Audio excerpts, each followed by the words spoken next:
Welcome. I'm Christy King, your host of the FanReach podcast. Each episode features conversations recorded over several weeks with experts in the sports entertainment business.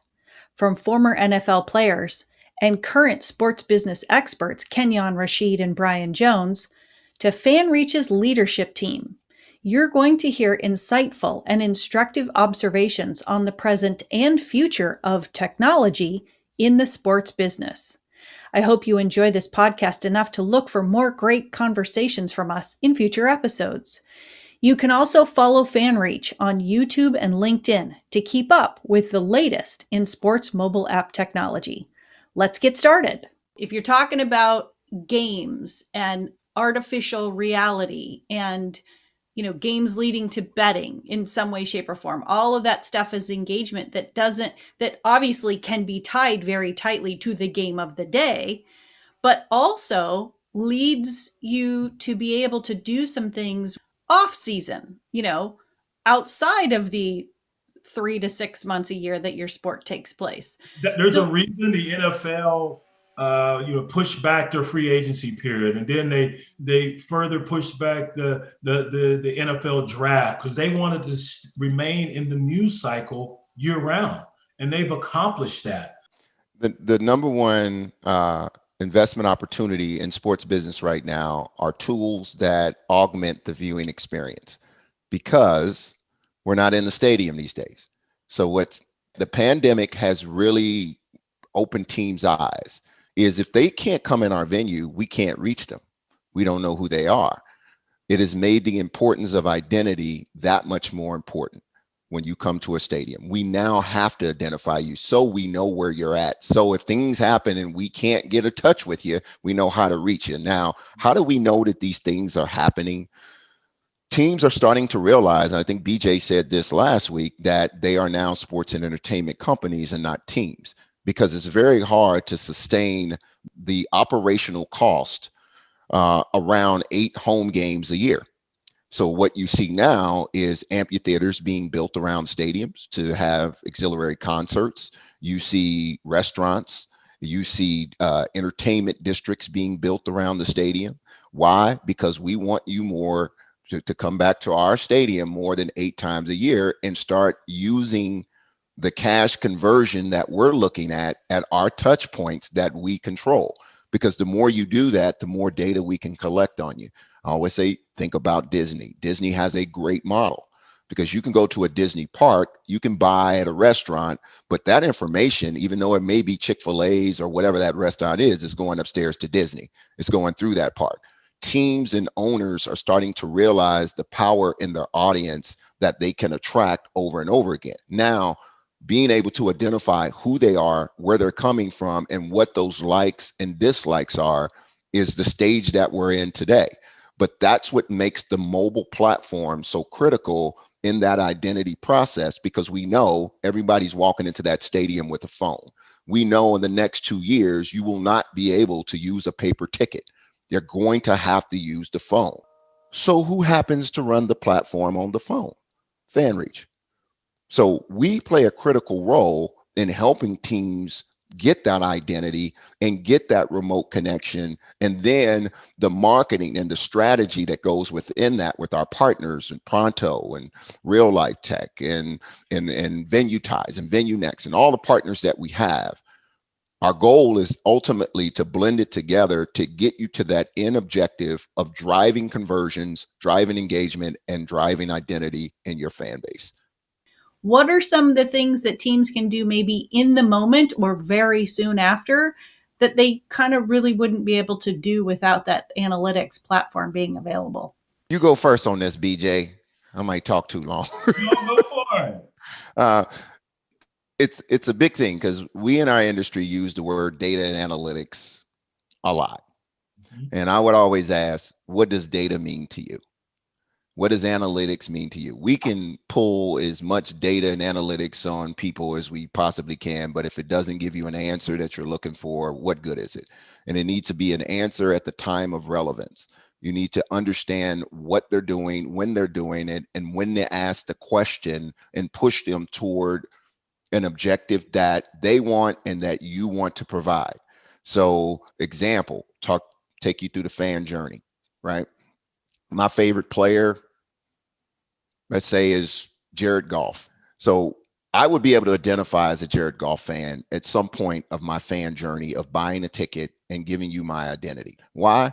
Jared Goff wants to send you a personal message when you welcome to the stadium. Jared Goff then says, hey, I see you just checked in at parking lot A, go to Pro Shop B at the stadium and get 15% off of my jersey. And after you buy the jersey, if you want a Coke, I'm going to lead you to the concession stand for that inducement. Now, to do that, you've got to know when that fan arrives at the stadium. You got to know where they're at on that fan journey. And by the way, we're going to have one of our senior ticket analysts come talk to you at your seat because we noticed this was your first time buying a ticket. We just want to give you a VIP treatment and make sure that your experience is going according to plan. Now, that is a white glove service as opposed to me just coming to the stadium with a ticket and doing all of these touch points and you not knowing what the hell I'm doing because I haven't opted into an app, right? But I had to buy a ticket. I had to have a mobile, so I have something on my phone. Is that a team app? Is that a Ticketmaster app? The teams can incentivize at a very low cost people to engage with the app. So I can start pulling these behavioral patterns. At the end of the day, what I want to know, if you bought a hot dog, are you more likely to buy something else? And what is that item? And how do I attract you to that? Are you a season ticket holder? Or am I in danger of losing you as a season ticket holder based upon your engagement patterns that we've noticed you haven't been engaging more? Maybe you're not going into the player. So now I put you in a cohort that says we need to pay some attention to this group here because we're in danger of losing them as season ticket holders. Then we see first-time ticket buyers that are more likely to buy season tickets. Now, how do we identify that? Maybe they bought a Jared Goff jersey. Maybe they went to other touch points around the stadium that now we can identify that they said, you know, they pretty much experienced the venue. They could probably be a cohort for a season ticket holder. So being able to group these things are what analytics mean to teams by all of these actions that you put within the app.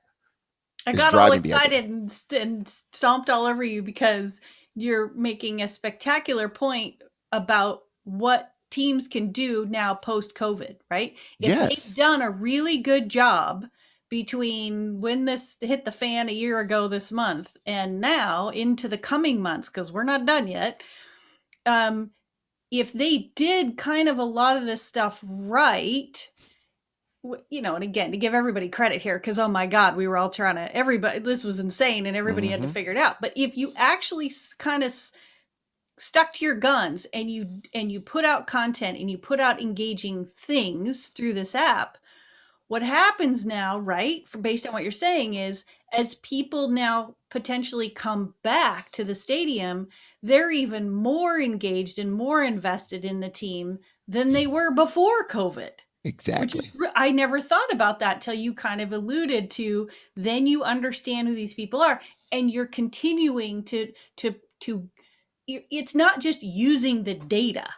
You're actually improving the fans' experience with your team. And you're improving that relationship with that fan and catering to them to a certain extent. Now, when they're on their drive to that stadium, I can upsell them, hopefully, you know, in real time. That's where we want to get to because of their commitment to the organization, their commitment to the team. And, you know, they're a rabid fan of ours and they've always been supportive. So let's incentivize them by giving them an opportunity to upgrade their seats or upgrade their parking, or here's a discount on an item once you get to the stadium. So, yeah, you're trying to curry favor with them all the time and keep them within the fold. So how do we go about doing that? It's going to be via that mobile platform. And then the analytics is also for the team perspective to also from FanReach to tell you what is not working. Because we all have campaigns that we think are going to just blow out the water. We're going to get everybody, and then we find out necessarily didn't work that well. Now, the question is, are you finding that out halfway through in one game, or are you finding that out 3 games later because you didn't have access to the data to tell you to change immediately? So one thing that data provides us, the right data, is the ability to adapt and the ability to turn based on what we're seeing. Now, to do that, you have to have an overreaching 360-degree view of your business. So think about a team and a venue. So you have two entities. You have a sports organization and you have the venue operating as well. Traditionally, the team sometimes doesn't control the venue. So they're trying to get data back from the venue to make decisions about season ticket holders and things. And that doesn't necessarily happen simultaneously and concurrently. So it's hard for me to react and change things. Like I said, if I ask my son who's 23, what will drive you to a game? We went to a Rams game at the Coliseum, compliments of Legends, who was trying to get our client to sponsor their stadium as a naming rights deal for $20 million. My question was, if I can take my son and I want to ask him if he had the money, would he buy season tickets and go through this experience? Now, they laid it out. I mean, tailgate party, food was fabulous. Now, me at my age, I prefer to sit inside, air conditioning, and eat and watch television of the game. I don't really need to be out. But for him and his friends, that experience, he was like, Dad, I'd buy it. Now, if we got to go through the gates and wait in line and do what everybody else does, I prefer to watch it at home. And that is what teams are struggling with now, is that home viewing experience is outstanding. So if you want me to get in my car and drive to your stadium and spend 3.5 hours watching a football game, it got to be more than just what I'm seeing on the field. That's got to be an experience for me. And I'm going to leave it up to you to figure out what I want. Mm-hmm. So that's what data represents to teams and to fans. And the fan is not telling you how to get it. He's not going to tell you how to use it. You have to figure that out. So I ask a lot of companies, tech companies, and I won't mention any other names. Have you ever been in a parking lot with fans? Have you ever sat through tailgate parties? Have you seen the interaction between them and players? We have. We understand how crazy fans are. We understand the little things that attract them and the little things that put them off. We bring that perspective to the teams as FanReach because of BJ and I's experience. Mm-hmm. I want you to point to another competitor in the market that has that perspective. Because if you're a team and you're trying to attract, that's who you say that's your fan audience. That's who you want to attract. Who are you listening to? I'll leave it. Guys in suits. I'm pretty sure it's guys in suits. Well, if you ain't been at a tailgate party and ain't been down there, and it really does give you. It opened my eyes because I couldn't understand how a fan that has a normal job could pay a $90,000 seat license to be in a stadium and really can't afford it. And what I found out was, to them, it's tradition. It is once a week getting together with family and friends that they've been doing since they've been kids. And they be damned if they're going to let that tradition go. Mm-hmm. And whether it's 2 degrees outside, raining, it doesn't matter. And they laid out with food and everything. It's tradition. But what fantasy has done and what betting has done a little bit, like I said before, is it's taken the emphasis off teams and it's put it back on players, which means that now teams have to bring it back where the emphasis is back on teams. That's what we have the opportunity to do, is put the focus back on the team, leveraging the players as the attraction. Well, thanks for joining us for this episode of the FanReach podcast. I hope you enjoyed it. It's always a pleasure for me to hear the unique perspective on sports entertainment from Kenyon and BJ. Not many of us had the talent to play professional sports, so I feel like it's a pretty instructive experience to hear how they see the industry, having participated in sports as players, commentators, business owners, consultants, fans, and parents of fans. And now as experts helping us more clearly see the intersection of technology and entertainment. Be sure to follow FanReach on your podcasting platform of choice or YouTube and LinkedIn. That way you can keep up with the latest in sports mobile app technology from FanReach.